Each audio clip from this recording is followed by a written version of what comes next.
Bonjour à toutes et à tous et bienvenue sur le podcast Nutrition Sport Health. Aujourd'hui, je suis avec Ismaël Djeber pour parler de son outil Alim. Peux-tu nous en dire plus, Ismaël? Bonjour Arthur, bonjour à tous. Avec plaisir. Déjà, merci pour l'invitation. Donc, moi, je suis Asmaën. J'ai développé l'entreprise Alim, qui a pour objectif de développer le sens critique alimentaire du grand public, et ce, par différents outils, des outils ludopédagogiques, parce que j'ai l'envie, l'ambition, la mission qui est de mettre plus de conscience dans les choix de chacun. Moi, j'ai voulu moi-même mettre plus de conscience dans mes choix alimentaires et je me suis rendu compte de plein de choses. Il y avait plein de produits que je ne comprenais pas. J'ai découvert les produits ultra transformés et puis je me suis dit qu'il était temps que le consommateur soit plus informé sur les produits du quotidien. Et donc, tu as parlé des aliments ultra transformés, donc c'est un peu la thématique de ton jeu éducatif. Est-ce que tu pourrais peut-être pour nos auditeurs brièvement rappeler ce qu'est un aliment ultra transformé? Oui, donc pour faire simple, déjà, il constitue presque trois produits sur quatre en grande surface. Et ces produits ultra transformés, on va parler d'un produit ultra transformé dès lors que dans la composition, on a ce qu'on appelle un MUT, un marqueur d'ultra transformation. Et ce MUT, il est de deux types. C'est soit un ingrédient, on va appeler entre guillemets chimique, donc de synthèse. Cet ingrédient de synthèse, il est créé par l'humain, donc dénaturé et isolé, soit c'est un ingrédient qui est de source naturelle, mais qui va être tellement isolé que, il va aussi être considéré comme dénaturé parce que séparé de ce qu'on appelle sa matrice. Et donc, ces deux types d'ingrédients sont des ingrédients ultra transformés car isolés, seuls. Et le corps n'est pas fait tout simplement pour manger des ingrédients isolés, mais pour manger des aliments. Donc, l'idée, c'est d'informer sur ces produits-là et ça va plus loin que la notion un peu d'additif qu'on a dans l'inconscient collectif. Et de ce fait, comment as-tu l'idée de créer ce jeu éducatif sur les aliments ultra transformés? Et ben, comme je disais en intro, moi dans mon parcours, j'ai eu un moment de vie où j'ai décidé de mettre plus de conscience dans mes choix du quotidien, dans ma vie dans ma vie tout court d'ailleurs. Je me suis rendu compte que pour beaucoup de sujets, je faisais des choix sans trop y penser. Et pour mes choix alimentaires, c'était aussi le cas. Moi, puis j'ai décidé un jour de vraiment choisir en conscience ce que je consommais. Et je me suis rendu compte que pour beaucoup de produits, je ne comprenais pas la composition. Et ça m'a un peu alertée quand je me suis rendu compte que pour vraiment beaucoup de produits que je consommais, la composition était soit hyper longue, soit pas claire, soit les deux. Et ça m'a questionnée, ça m'a interpellée, ça m'a choquée, ça m'a frappée en fait, parce que moi je faisais attention à ce que je mangeais. Moi qui ai longtemps été en surpoids étant petite, c'était un sujet pour moi important que l'alimentation. Donc je pensais faire attention à ce que je mangeais en consommant des produits diététiques, des produits enrichis en, des produits sans. Je pensais faire le bon choix entre guillemets. Et quand je me suis intéressée à la composition, c'est là que le déclic s'est fait. Et j'ai commencé donc à moi-même me renseigner sur ces produits-là pour mon propre besoin à la base. J'ai découvert la notion d'aliment ultra transformé. J'ai découvert les travaux d'Anthony Fardet que j'ai contacté. Et j'ai eu tout de suite l'ambition d'impacter le consommateur dès son plus jeune âge pour qu'on développe une posture d'acteur, une posture de consommateur, d'être informé, d'être conscient et au moins d'avoir les outils en main pour faire des choix éclairés. Ensuite, chacun fait comme il le peut et comme il le veut. Et donc, en contactant Anthony Fardet, qui m'a tout de suite soutenu, je l'ai informé que j'avais l'ambition d'impacter le consommateur via du jeu, parce que pour moi, c'est une pédagogie, c'est une méthode hyper efficace pour tout le monde, petits et grands. Et il m'a soutenu, puis il a été présent, ce qui fait qu'avec son soutien et ses réponses à mes questions, je me suis lancée dans la création d'un premier prototype inspiré de jeux que je connaissais et que j'aimais bien, qui étaient à l'époque, d'ailleurs qu'ils sont toujours, le Uno et le Président. Donc j'ai fait une première version en me disant, je vais informer sur la composition réelle avec des mécanismes de jeu simples et voir ce qui se passe. Et j'ai commencé à tester premiers prototypes auprès des enfants de mon entourage, d'adolescents aussi. Et en fait, j'ai vu l'impact, j'ai vu les prises de conscience, j'ai vu la jouabilité. Et ça s'est enchaîné ensuite sur le travail avec une graphiste, sur la création du concept pot-au-faux, et ensuite des déclinaisons des différentes façons de jouer pour s'adapter à tout public. Mais du coup, est-ce que tu peux nous en dire un petit peu plus sur comment ce jeu se joue au final? Parce que t'as Carrément. parlé que tu t'es beaucoup inspiré du Uno, par exemple. Mm. Donc, si tu peux nous Euh, en dire un peu plus par rapport aux règles du jeu. Avec plaisir. Déjà, il faut savoir que c'est un jeu qui est adaptable donc aux enfants des 6 ans, adolescents et aux adultes. Et aussi, on peut faire des parties courtes ou des parties longues. Il y a 10 façons différentes de jouer. Dans la version dite classique, les règles sont inspirées du Uno du président. Donc, on va pouvoir comparer les cartes. Donc, on va pouvoir comparer les aliments bruts tels que la nature nous les donne. On va pouvoir comparer ça à un aliment un peu transformé. Si je prends des amandes donc brutes, j'ai un aliment brut. Si je les broie en poudre, j'ai un aliment un peu transformé. Si je fais un gâteau à la maison avec de la farine d'amande, de la poudre d'amande, bah, j'ai un gâteau fait maison, un produit simplement transformé avec des produits connus.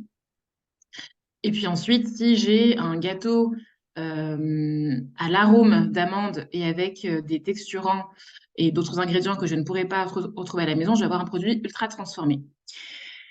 Donc, on a ces 4 couleurs de cartes et le principe est simple. On part avec 6 cartes en main chacun. L'idée, c'est d'être le premier ou la première à se débarrasser de toutes ces cartes. Et pour ce faire, à chaque fois, on pose une carte moins transformée que celle qui vient d'être posée. Donc, si toi, Arthur, tu poses une carte violette ultra transformée, moi, je vais pouvoir poser une carte ou transformée, ou peu transformée, ou non transformée. Et à chaque fois que je pose une carte, je dis à haute voix, je prononce à haute voix le nom de l'aliment pour que je puisse faire le lien entre l'aliment et la couleur, donc le degré de transformation. Et à ça, on ajoute des cartes spéciales, des stops de changement de sens, des changements de couleur. Il y a 3 niveaux de jeu. Je vais pouvoir aussi comparer. Donc là, je t'ai parlé du niveau 1. Dans le niveau 2, je vais pouvoir comparer 2 cartes ultra transformées entre elles.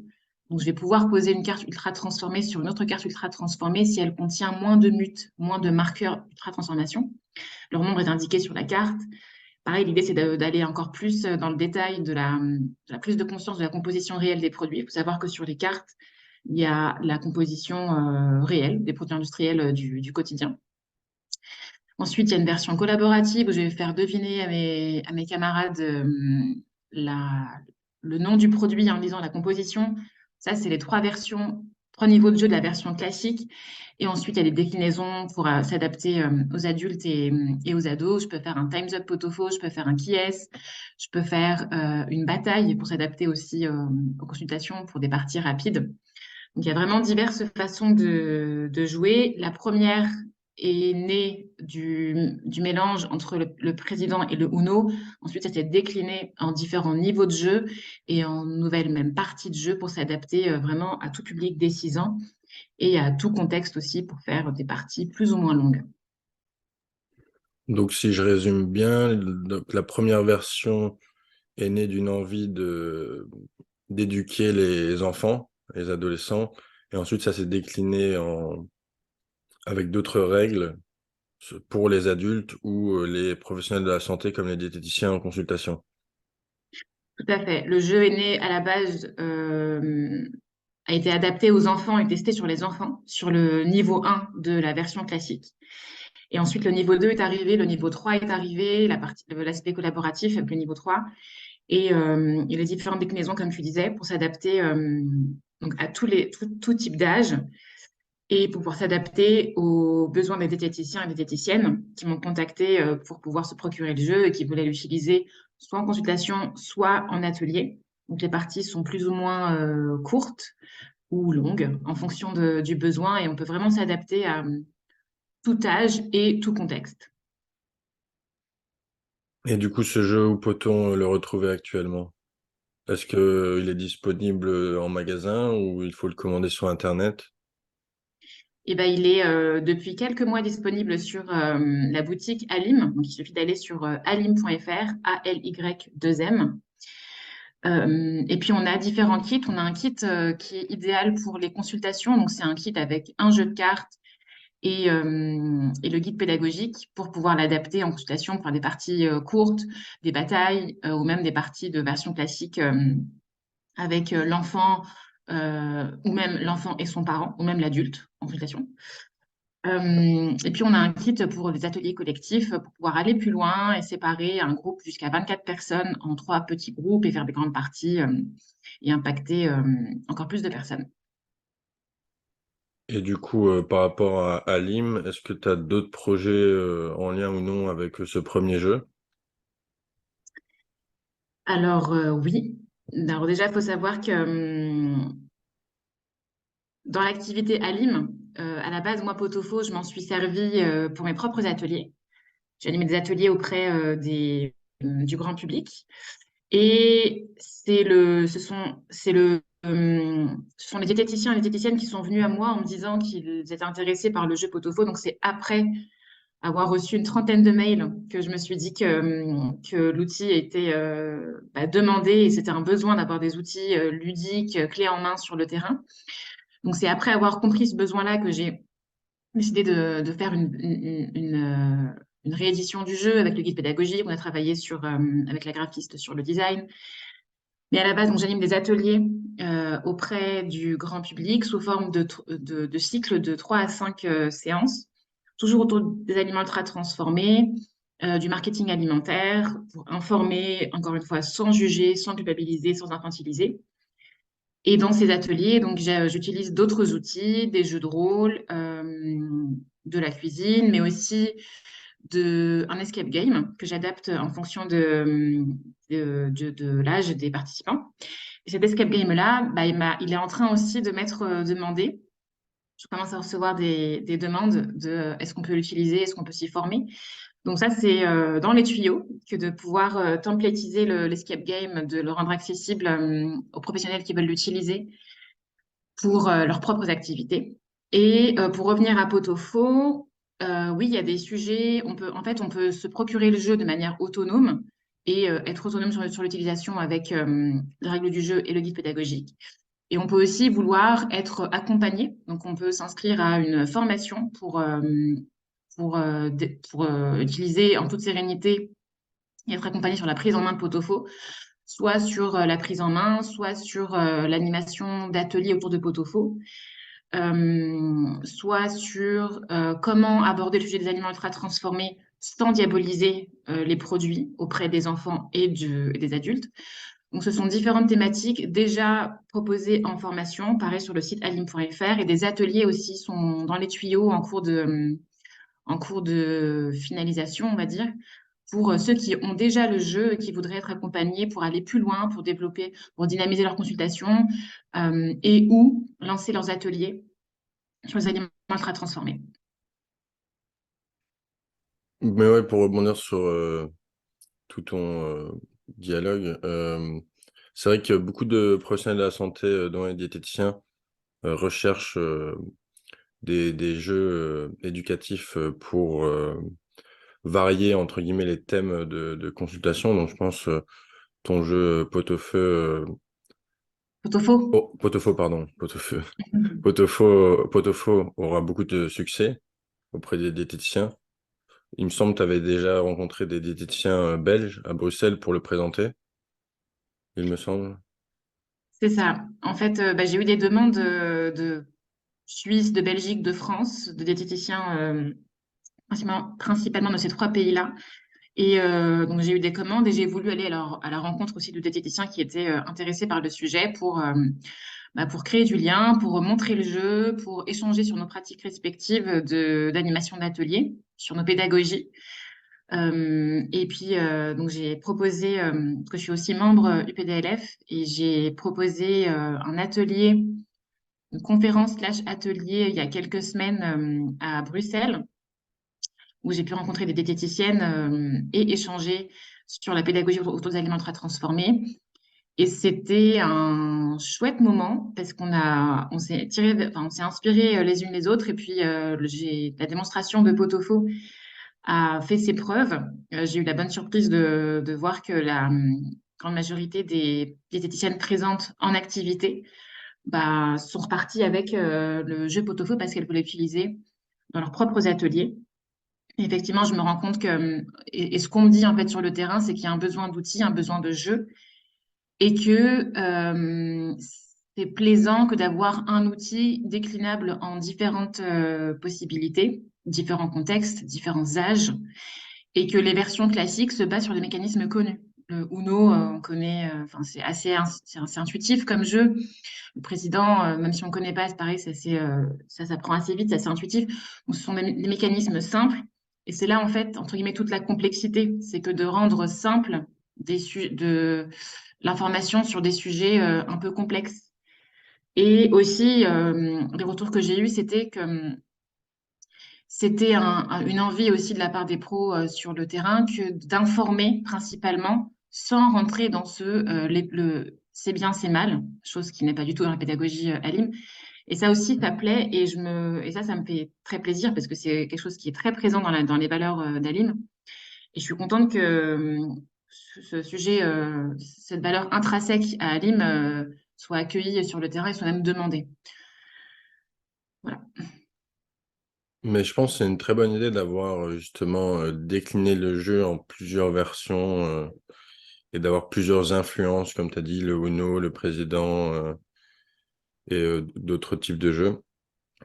Mais sinon, je suis tout à fait d'accord avec toi, hein, le concept d'ultra transformation, même s'il peut sembler compliqué au premier abord pour le grand public, quand on s'y fait, il est très, enfin, au final, il est simple à comprendre et c'est vraiment un outil puissant justement pour qu'ils améliorent spontanément leur choix alimentaire en toute conscience. Mm. Moi, je vois très bien l'impact, ne serait-ce que de prendre une carte ultra transformée dans le jeu pot-au-faux, de voir la photo, de voir le nom, de voir la composition, et en fait d'expliquer simplement que donc dans la composition, il y a des ingrédients qui sont mis en évidence, en gras et en couleur, qui sont les ingrédients ultra transformés, et ça va plus loin que les additifs. Ça va plus loin que quelque chose qui va changer la couleur du produit. Et d'expliquer que ces ingrédients ultra transformés, c'est la façon dont ils sont ajoutés qui pose problème, dont ils sont créés, dont ils sont issus qui pose problème, et que le fait d'isoler un ingrédient, ça dénature le produit et que on est en train de casser des liens naturellement présents dans les aliments et d'expliquer en fait ces deux catégories. Moi, je dis à un enfant, un ingrédient euh, un ingrédient issu d'un, je sais pas, quand on dit arôme naturel, enfin, je reviens sur l'arôme parce que quelque chose qu'on voit souvent, on dit arôme naturel, c'est quelque chose, certes, qui vient d'un produit naturel, déjà du nom, on ne sait pas lequel, mais surtout, c'est un aliment qui a été isolé et que, ou même la fibre, on voit beaucoup de produits enrichis en fibres. Et ben, la fibre, elle est faite pour être mangée dans son produit de base qui est, je sais pas, la pomme, l'orange, peu importe. Et je dis à un enfant ou même à un adulte que le fait de priver de son espace naturel l'ingrédient, ça dénature en fait. Simplement comme nous, humains, quand on est, si jamais une force supérieure venait nous isoler de notre famille, de nos amis, et de nous dire, bah, maintenant, tu es isolé à vie et tu vas plus jamais être dans ta maison, bah forcément qu'on va se détériorer, qu'on va changer, qu'on va plus être les mêmes et qu'on va avoir un impact négatif sur ce qui nous entoure. Bah, c'est un peu pareil pour les ingrédients isolés qui sont censés être consommés, pardon, qui sont censés être consommés dans leurs produits de base. Et une fois qu'on explique ce principe d'isolation et de séparation des ingrédients, bah, qui est encore plus global que la notion d'additif, la notion de sucre, de gras, sel, on est même pas dans ça, on est presque dans une conception de l'alimentation et de ce que c'est qu'un aliment. On revient à ça, en fait, qui est pour moi du bon sens, finalement. Et quand on partage sur ce sujet-là, qui est qu'est-ce qu'un aliment vrai? Et en fait, effectivement, c'est accessible à tout le monde et tout le monde s'approprie le sujet, finalement, assez naturellement. Mais ouais, comme je disais, hein, c'est ça qui est bien, c'est que personne n'a besoin d'être expert en nutrition pour comprendre de ce concept et de Mm. pouvoir l'appliquer au quotidien et pouvoir améliorer ses choix alimentaires, tout simplement. Et c'est ce qui est le mieux pour la santé de tous. Complètement. Moi, je crois en un monde où le meilleur des scores, c'est le libre arbitre, qu'on revienne à cette conscience personnelle, à cette confiance dans ses propres choix, à ce bon sens finalement. Et je suis aussi convaincue qu'on n'a pas besoin. Alors pour des cas particuliers, bien sûr que si, mais pour de la prévention, quand tout va bien, en fait, de revenir à des produits vrais, c'est accessible dans la compréhension à tous. Et c'est juste qu'on a normalisé des choses avec cette hyper-industrialisation. Encore une fois, sans rentrer dans les coupables, les méchants, les gentils, les victimes, pas du tout. Mais c'est juste un fait. Et on s'est éloigné de notre bon sens humain, naturel, qui est, lui, qui reconnaît très bien les vrais aliments à la base.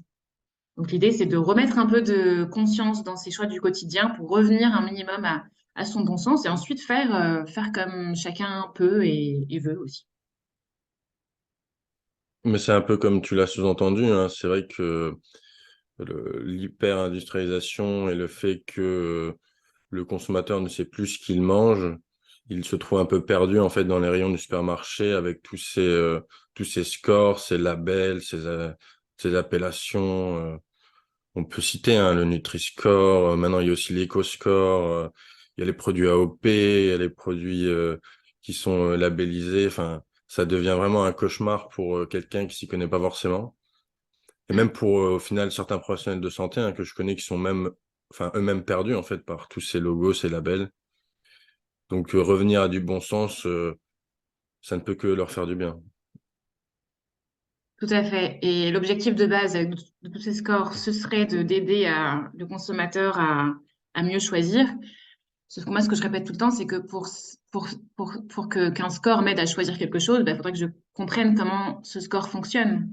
Qu'est-ce qui fait que ce score me donne une note A ou une note 80 ou une note, peu importe, mais qu'est-ce qui se passe sous le capot du score? Comment fonctionne l'algorithme? Autrement, pour moi, c'est juste un autre élément qui me perd encore plus parce que c'est qui m'éloigne de mon bon sens. Si je me sers parce que pareil, les scores, moi, je suis pas pour ou contre, je suis pour qu'on les utilise en conscience, qu'on comprenne comment ils fonctionnent et qu'on sache ce que chaque score dit et ne dit pas. Si c'est pas le cas, en fait, bah, pareil, je suis juste en train de suivre quelque chose que je ne comprends pas en m'éloignant de mon bon sens.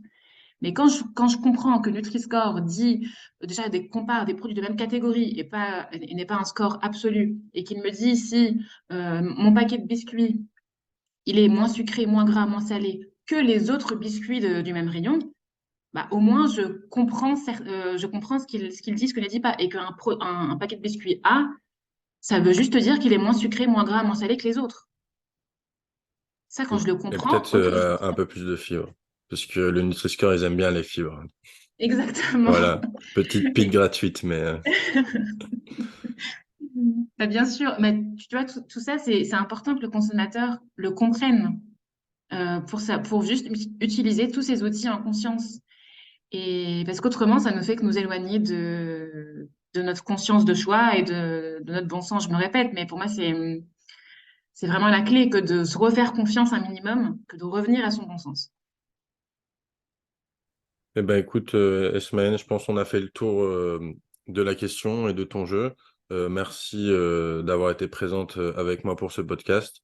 Il ne me reste plus qu'à Avec te grand souhaiter une plaisir. bonne journée et à Avec bientôt. grand plaisir. Merci beaucoup, merci pour l'invitation et très belle journée à toi aussi et à vous aussi qui nous écoutez. Merci, au revoir. Au revoir.